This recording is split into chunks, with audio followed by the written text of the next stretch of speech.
શ્રીમદ ભગવદ્ ગીતાના અત્યાર સુધીમાં આપણે 179 ભાગ સાંભળ્યા છે.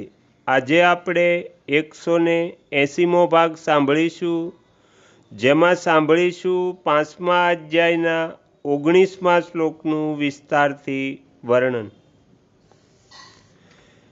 જેમનું અંતઃકરણ સમતામાં સ્થિર છે, તેમણે આ જીવિત અવસ્થામાં સકળ સંસારને જીતી લીધો છે, કેમ કે બ્રહ્મ નિર્દોષ અને સમ છે.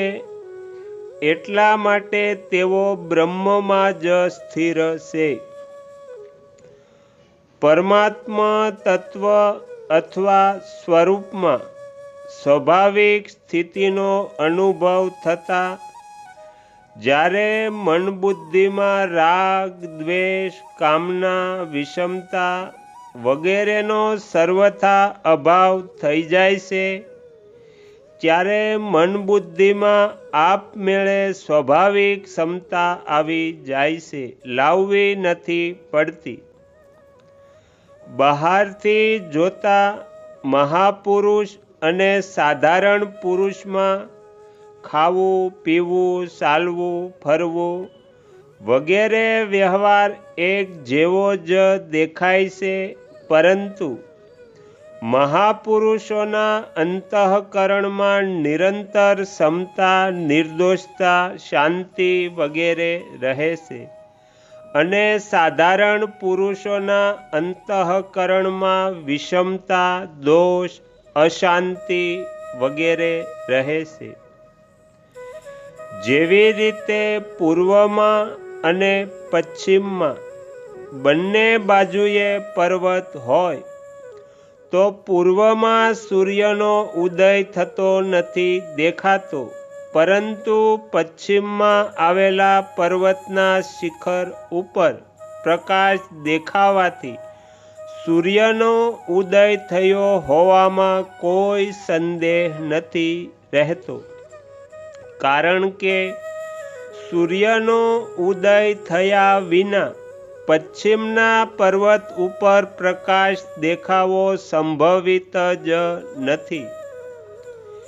એવી જ રીતે જેમના મન બુદ્ધિ ઉપર માન, અપમાન, નિંદા, સ્તુતિ, સુખ, દુઃખ વગેરેની કોઈ અસર નથી પડતી, તથા જેમના મનબુદ્ધિ રાગ, દ્વેષ, હર્ષ, શોક વગેરે વિકારોથી સર્વથા રહિત છે, તેમની સ્વરૂપમાં સ્વાભાવિક સ્થિતિ અવશ્ય થાય છે, કારણ કે સ્વરૂપમાં સ્વાભાવિક સ્થિતિ વિના મનબુદ્ધિમાં અટલ અને એકરસ સમતાનું રહેવું સંભવિત જ નથી. મનુષ્ય જીવતે જીવન વર્તમાનમાં જ અહીં સંસારને જીતી શકે છે, અર્થાત સંસારથી મુક્ત થઈ જાય છે. શરીર, ઇન્દ્રિયો, મન, બુદ્ધિ, પ્રાણી, પદાર્થ, ઘટના, પરિસ્થિતિ વગેરે બધા પર છે, અને જે તેમને આધીન રહે છે તેને પરાધીન કહે છે. આ શરીર વગેરે વસ્તુઓમાં મહત્વ બુદ્ધિ થવી તથા તેમની આવશ્યકતાનો અનુભવ કરવો, અર્થાત તેમની કામના કરવી, એને જ તેમને આધીન થવું કહે છે. પરાધીન પુરુષ જ વાસ્તવમાં પરાજિત એટલે હારેલો છે. જ્યાં સુધી પરાધીનતા નથી છૂટતી, ત્યાં સુધી તે પરાજિત જ રહે છે. તો અહીંયા શ્રીમદ ભગવદ્ ગીતાનો 180મો ભાગ સમાપ્ત થાય છે. હવે પછીના વિડીયોમાં આપણે 181મો ભાગ સાંભળીશું. તમે તમારો કિંમતી સમય આપી એકાગ્ર ચિત્તે પ્રસન્નતાપૂર્વક શ્રીમદ ભગવદ્ ગીતાનો પાઠ સાંભળ્યો એ બદલ હું આપ સૌનો ખૂબ ખૂબ આભાર વ્યક્ત કરું છું. અને આશા પણ રાખું છું કે તમને સાંભળવો ગમ્યો હશે. જો ગમ્યો હોય તો બીજા 5 લોકોને પણ સંભળાવજો. શ્રી સદગુરુ દેવની જય.